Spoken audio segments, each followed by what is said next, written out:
Bed bugs are biting tenants of a Brooklyn Center townhome complex in more ways than one. One tenant says his landlord wants him to pay to get rid of the pests. The problem sparked a debate over who should pay. Sonia Goins has more. Mike and Renee, today I talked with a resident of the Georgetown Park townhomes. He says he feels property managers are adding insult to injury by asking tenants to pay to get rid of bed bugs.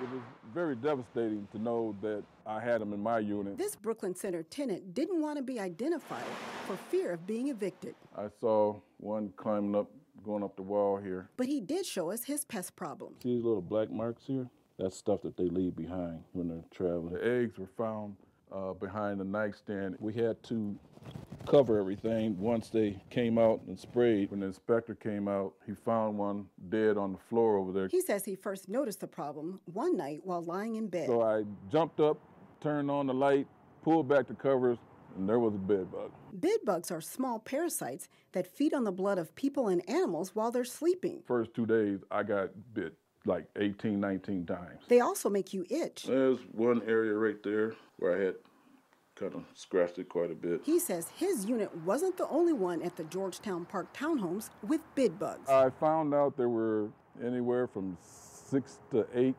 units that are infested. Pests aren't the only things keeping him tossing and turning at night. He wonders where he's going to get the money to fix the problem. I didn't feel that we should be paying in the first place. And there's also this tremendous stigma attached with bed bugs. Attorney Michael Vaugh with Homeline agrees. He says his office gets a lot of calls about bed bugs. The burden's clearly on the landlord to be able to show that somehow the tenant is responsible for bringing them in. And absent some really strong evidence, the landlord's going to have to pay this cost. It's expensive to get rid of the bugs. It could cost over $1,000 depending on the apartment unit. I informed them that I was on fixed income, that I was barely making it as it is. I feel bad for landlords in this situation because they didn't bring them in either, but it's just a cost of doing business.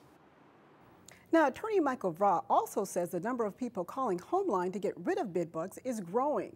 From 2010 to 2012, they've averaged about 300 calls in the metro.